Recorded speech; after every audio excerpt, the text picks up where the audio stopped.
Sororities at Duke University will no longer work with male groups on campus, citing women's empowerment as the reason. Oh, and they're still accepting men who identify as women into the sorority. So yeah, what better way to stress women's liberation than by converting Rush Week into a sausage party? I'm Dr. Duke, she's Katie, and this is the Dr. Duke Show.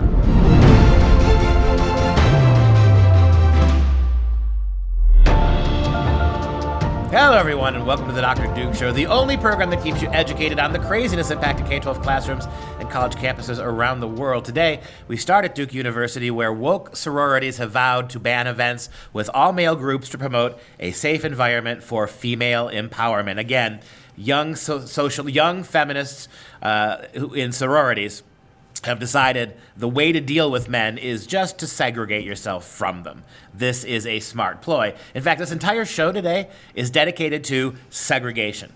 It was the worst thing in the world when America did it back in the 60s and 50s and 40s, but now it's a genius idea by progressives. What was a horrible thing when African Americans sat in the back of buses or weren't allowed to eat in diners now is suddenly wonderful, with African Americans, lesbians, gays, sorority women now self-segregating, universities building separate dorms and accommodations, different places to eat, to work, to play, to study.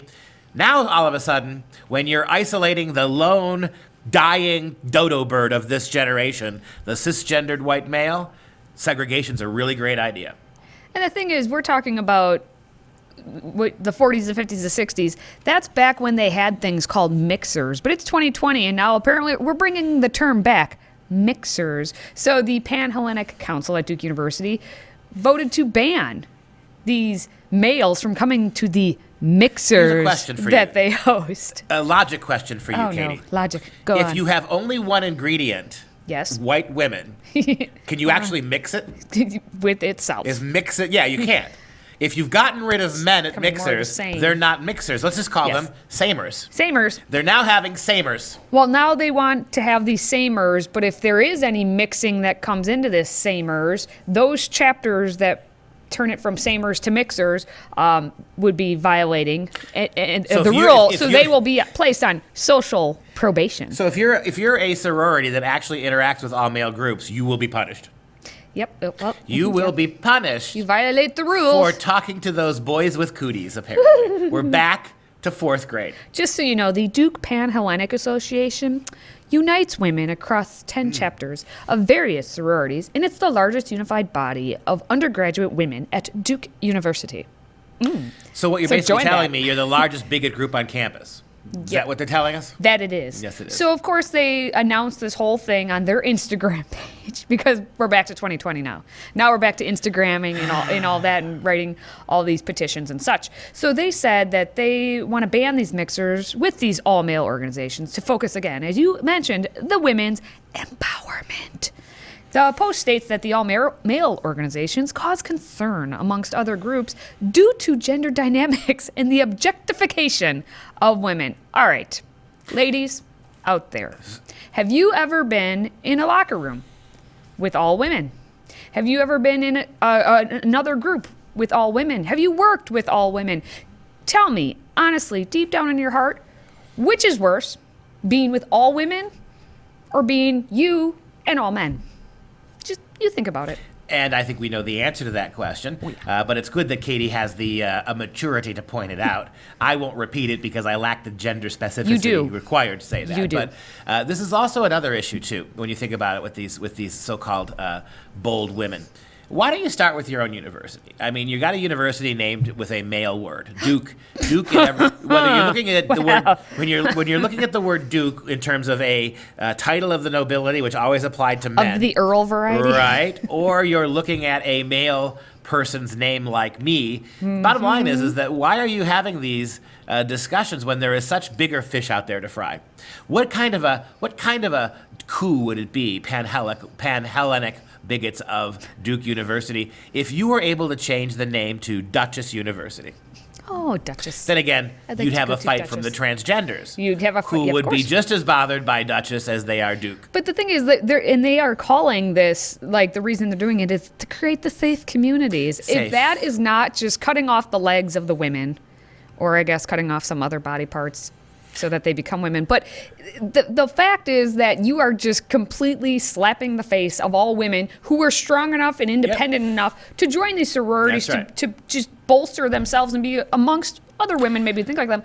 But the fact that they have to be protected is absolutely contrary to what they want to do. Protected from what? Exactly. There's nothing to be protected from. The assumption here, it's an assumption. Yeah. It is a completely bogus ask you assumption. me It's the assumption that the mere presence of men is objectification. Mm-hmm. So in other words, that if there's men in the room, they're going to look at women physically. And of course they are. So the point is that, but there's no harm. Can I ask you a question as a female?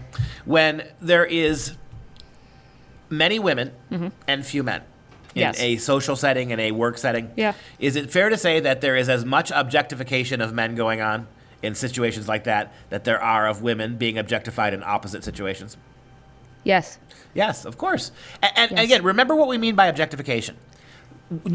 We're not talking about some discriminatory thing where we say, sit in the back, little girl, let the men handle the work. You get there and do fine. We're talking about when you get men and women in the same room together, they're going to be considering different aspects. Mm-hmm. Single women, single men might be looking for partners. There's all sorts of, this is normal. Oh, and by the way, is there, as you pointed out so critically a moment ago, when you have all female rooms, there is as much or more objectification taking place, right? More judgment, more cattiness. Maybe this is what it is. Maybe Panhellenic women of Duke University, maybe you have figured out that women together are so catty and bitchy that you're going to spare men the presence of your cackling selves. Is that what you're doing? But I have one more observation. Since we can't use the word Duke and we can't use the word Duchess, what if we called it Duke-X? Oh. Called Duke-X University, D-U-X-X-K, right? Everybody will be happy. No one will be objectified. I really thought you were going to say, why not call it double D's? Oh. Sorry, but that's where my brain went. That is where your brain went. And I'm the female on this yes, set you are. right And now. I got to tell you, I have never been a boob man. Okay, well, now we know. Boobs have never occupied all of. You brought it up. You're not wiggling out of this one. You brought it up. Stop objectifying me. No, you're objectifying me. Double D's, I like it. The double D. We should have a sorority called that. Geez. Can you imagine? No. The double D's.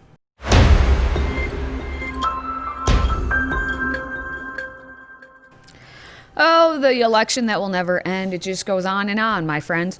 So, following the election, of course, I'm talking about the presidential election. I don't know what other election is going on.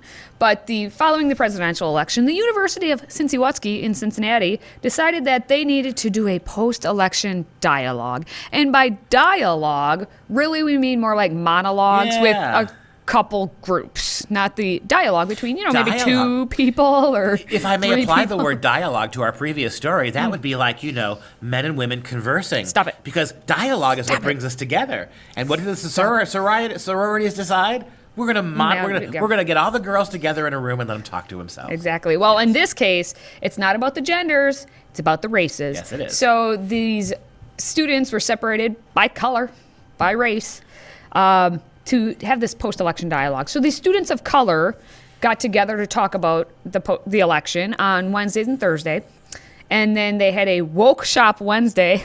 They're so clever for the black students specifically. And so then the white kids just got put into the all Bearcats because they're the Bearcats, Cincinnati Bearcats.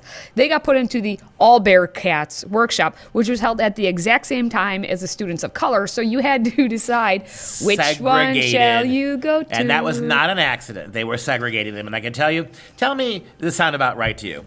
The black kids were told that the great white savior, Joe Biden, is going to rescue them. Finally, they will be equal in America. Not since Barack Obama have we had a blacker president than Joe Biden. And what did we learn in the white group? Almost 50% of you and your smug white ancestors, your smug white colleagues voted for a racist. Well, how are you going to atone for this? What are you going to do, Bearcat white people, to make sure that this never happens again? How are you going to atone for the evil that you have wrought for 4 years of Donald Trump? Well, maybe that is what happened. What they claimed to have happened was that each dialogue would have the same description. It had the same thing of what they were going to do. Then why segregate them? Good question. So they were intended to begin to engage in conversations that address the social injustices within our nation, and that we work together to address social issues and public problems to create a more just community. How can you work together to solve social problems when you're pushing everybody apart? We work together. Do you know what the word together means? Hello, that's what we're doing with COVID. We're all in this together, separate. Together. I mean, the doublespeak is strong in these people. Together, separate. Do you understand what the word segregate means? It seems to me in their minds this means to unite. It means trigger. We're going to unite people by segregating them. Yes. Yes. They also emphasize that the University of Cincinnati encourages students to connect with students who share similar identities of melanin. Now, wait a second. Wait. I'm not done. Hold on. Yeah. In what it calls brave spaces. No. So, on some levels, they are actually encouraging people, including white people, to spend time with other white people. See, when we define similar in this instance, I think we're specifically talking about melanin count. Yeah, what we're talking about here is black enablement and white guilt is what we're talking here, right? That there's no other. These are going to be the same conversations. We're going to have togetherness here. We're going to have unity, and we're going to do it all by keeping these two groups as far apart from each other as we can. And remember, it's going to be these brave spaces, and they've defined brave spaces as the principles of a brave space are synonymous with setting up classroom etiquette and guidelines, but with added intentionality toward diversity and social justice education. So it's not an equitable classroom. It's one where the big fat thumb of social progressivism is on the scale, right? Pretty much. But the fact that they say intentionality toward diversity. Right. Wait, but social justice, education. And I love this classroom etiquette now.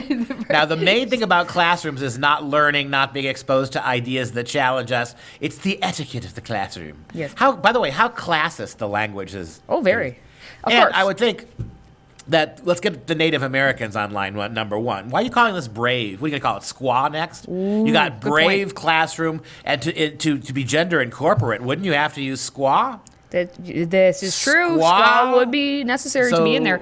Well, when they advertised this, they had done this obviously before the election. And so in their little flyer thing, it says, although we may not know the election results on November 3rd, and then they put a period, they don't know how to spell or do proper grammar or whatever. Racist. New sentence. We believe that it's important to facilitate conversations that speak truth to power, allow space for healing, and cultivate change through candid dialogue. How do you facilitate conversations when no one's talking to each other? How do you facilitate dialogue when you are monologuing, talking to people who already think exactly what you think? It's all about healing. How do you heal? Feelings. How do you heal if you keep the wound and the Band-Aid away from each other? This is a good. How does one do this? I don't know. I'm not a medical doctor. I'm not a medical doctor either, but it seems to me that when you are taking the disease, what you consider the disease, whiteness, and what you consider the cure, non-whiteness, and you're putting them as far away as possible, how does healing emerge holistically from this kind of a situation? We will never know, Cincinnati.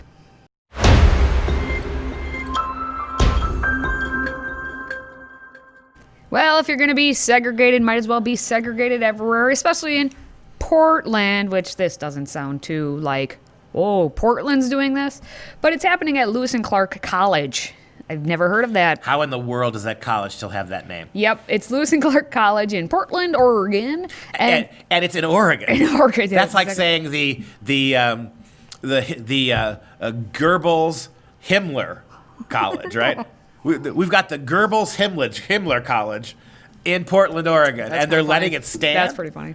All right, well, anyway, they asked their students to identify themselves by race, and then they segregated them into various different orientation sessions according to their identity. And we know this is happening all over the place, but we have a report coming from the Foundation for Individual Rights and Education, FIRE, as we've talked to you many, many, many times. If you have not looked up this group, they are all about what's happening in our education system and how our rights are being taken every day. And they point out examples and they give ratings to the various colleges and let they're people, also politically neutral. I think one of the founders was a liberal and another one was a conservative. And it's a focus on the rights. It's not freedom, which constitutionality. Policy, All right, well, they investigated the situation after it was actually, I think this person should be your best friend. It was a professor who actually brought it to their attention.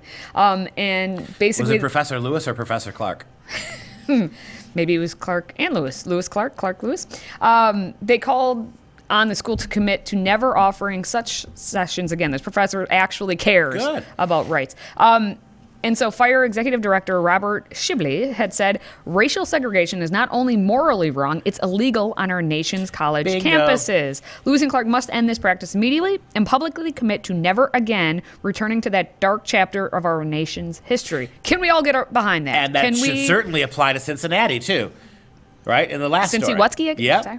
Well, the college has partnered with Race Talks. Oh, jeez. Which is... How much of your kids' tuition money is getting paid to Race charlatans, Talks. high school dropouts with armbands and tattoos, lecturing the elite PhDs about their wokeness or lack of it? That's not the description of the group. Oh, let's but hear that's the your description. The description is that they're a social justice activism group to run a mandatory orientation. They run these orientation things, and specifically at this college, they're going to run the mandatory orientation workshop on race, and it's titled Engage for Racial Justice. So they want it mandatory. Again, mandatory is the key word here. I know it's sexist, but mandatory. All students have to take that in the orientation, and the workshop is used affinity groups as a way to create safe spaces for people to speak openly and honestly about race and racism. No, people of certain colors to speak openly and honestly. And here's the best part is because the students during this orientation were required more requirements, more mandatory things.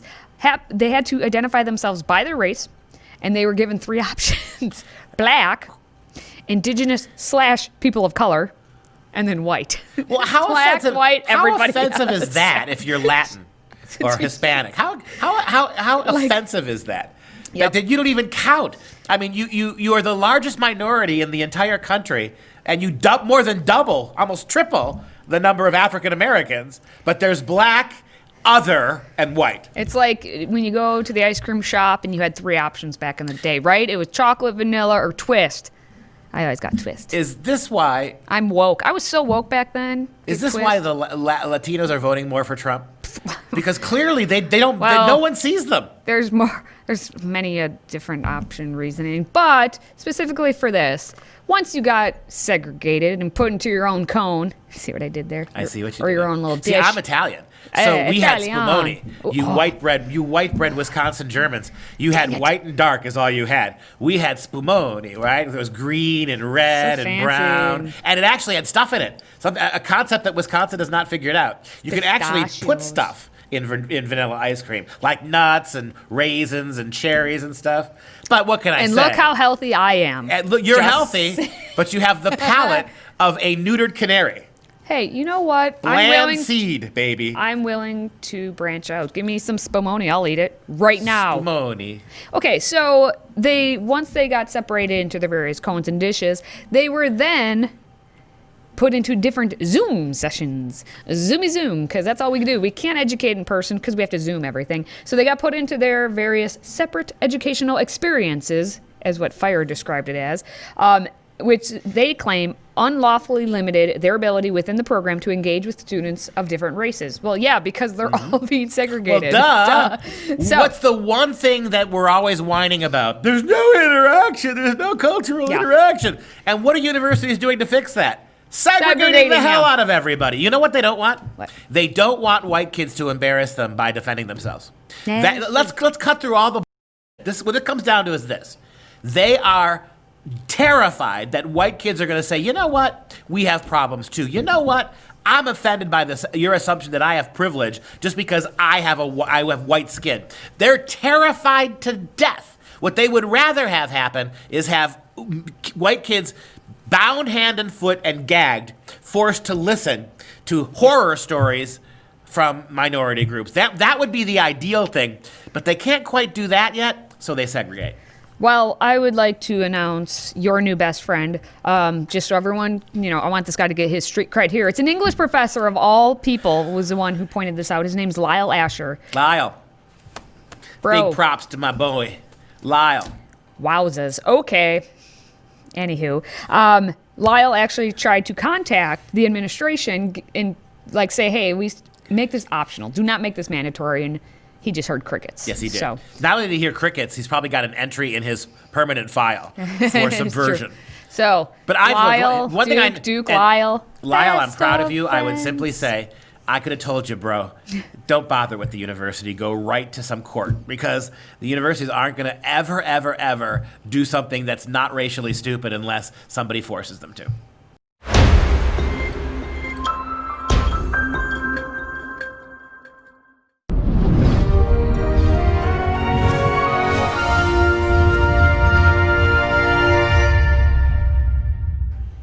It's time for some real education. Alexander Pope was around on this great earth from 1688 to 1744. He's one of the greatest English poets and one we don't nearly read enough, at least according to Dr. Duke. He is best known for satire and discursive poetry, including works like The Rape of the Lock, The Dunciad, and an essay on criticism, as well as for his translation of Homer. According to the Oxford Dictionary of Quotations, Pope is the second most quoted writer in the English language after the one, the only, Billy Shakespeare. Yeah, I think a lot of people would be stunned by that. If you ask who is the most quoted poet or one of the most quoted people in the English language, I think most people would get Shakespeare in the top 4 or 5.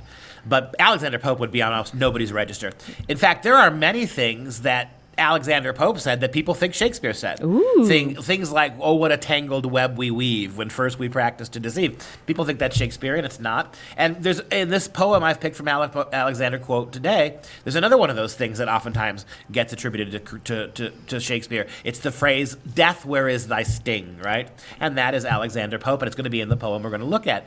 Pope was and to pick up the other question that Katie laid down, yes, 18th century literature, the literature of the 1700s, in a world where Western literature is dying fast in colleges and schools, the 18th century has been dead for about 20 years. It's too bad, because you've got people like Jonathan Swift, John Dryden, you've got people like Alexander Pope. It's really worth reading, but in 10 years, no one's going to be reading Shakespeare, so let alone Alexander Pope. But take a look at this particular poem. It's really one of my favorites from Alexander Pope, and it's all about the dying Christian to his soul, right? It's a conversation about body duality, body and soul, and death. And it goes like this. Vital spark of heavenly flame. That's the soul, right, in the body. Vital spark of heavenly flame. Quit, oh quit this mortal frame. Trembling, hoping, lingering, flying. Oh, the pain, the bliss of dying. Cease, fond nature, cease thy strife, and let me languish into life. What a beautiful line. Dying is not ending. It is a slow languishment into the real life of eternity. Hark, they whisper, angels say, sister spirit, come away to the soul, right? What is this absorbs me quite, steals my senses, shuts my sight, drowns my spirits, draws my breath? Tell me, my soul, can this be death? And the closing stanza. The world recedes. It disappears. Heaven opens on my eyes, my ears, with sounds seraphic ring. He finally hears the choiring of the angels. Lend your wings. I mount, I fly.